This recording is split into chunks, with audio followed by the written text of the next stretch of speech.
Jennifer Mendyke here with your daily 60 seconds of biblical inspiration for your day.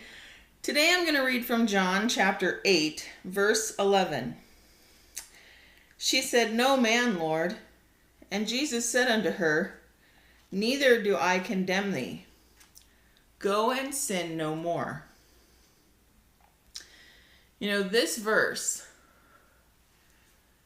where Jesus looked at the woman who was caught in adultery, who the Pharisees wanted Jesus to condemn, where he looks at her and he says, "I don't condemn you. Go forth and sin no more." That right there is the perfect example of the Lord's grace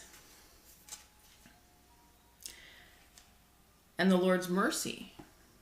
You know, mercy is when God doesn't give us what we deserve.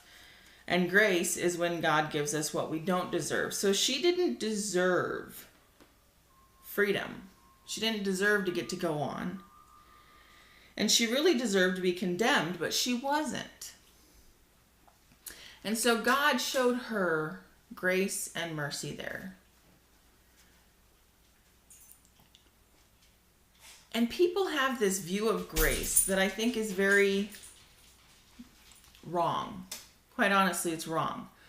A lot of people see grace as this unlimited access to do exactly what you want to do. Well, God shows us grace, so I can do this. And God shows us grace, so it doesn't matter that I continue doing this after I know it's wrong. And God gives us grace, so he'll forgive me for all of this. Well, you're walking a really fine line there. You know, in this verse, when he showed her grace, he said, "Neither do I condemn thee. Go and sin no more." You see, he looked at her and he said, "I'm not going to condemn you for this, but stop living this life." And he says that to each of us too. When we do something and we say, "Oh, Lord, sorry I did that." He looks at us and he says, "I'm not condemning you for it, but don't keep doing it." And see, that's the step that people miss. People have decided that grace, the grace of God, just means that you can do whatever you want to do and he's going to forgive you over and over and over and over and over and over.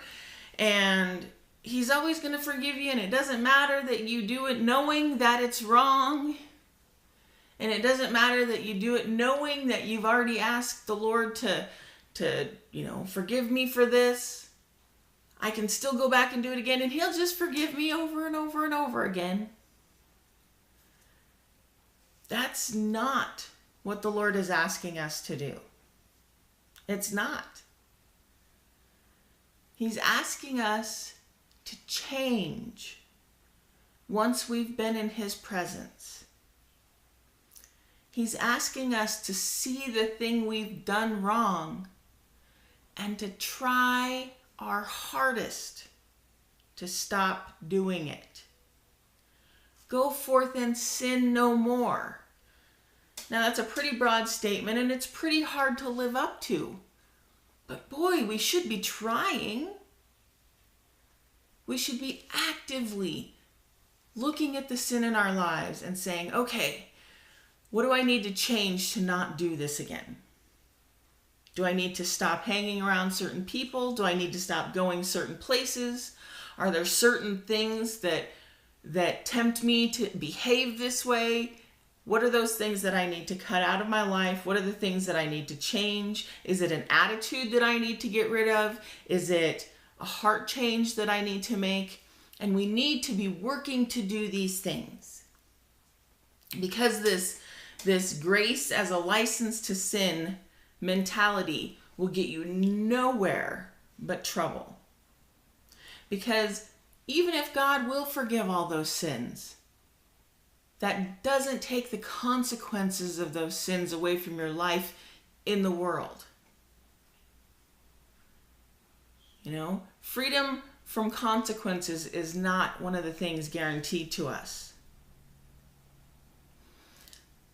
So we need to take sin seriously And does that mean that we're always pointing out sin in others and we're condemning ourselves for our sin and we're miserable and unhappy? No. You have to find the balance. But the thing is, when you see a sin in your life, when you see what you're doing is completely wrong, stop doing it. Don't be pointing out the sin in others' lives unless they're asking you to help them recognize it.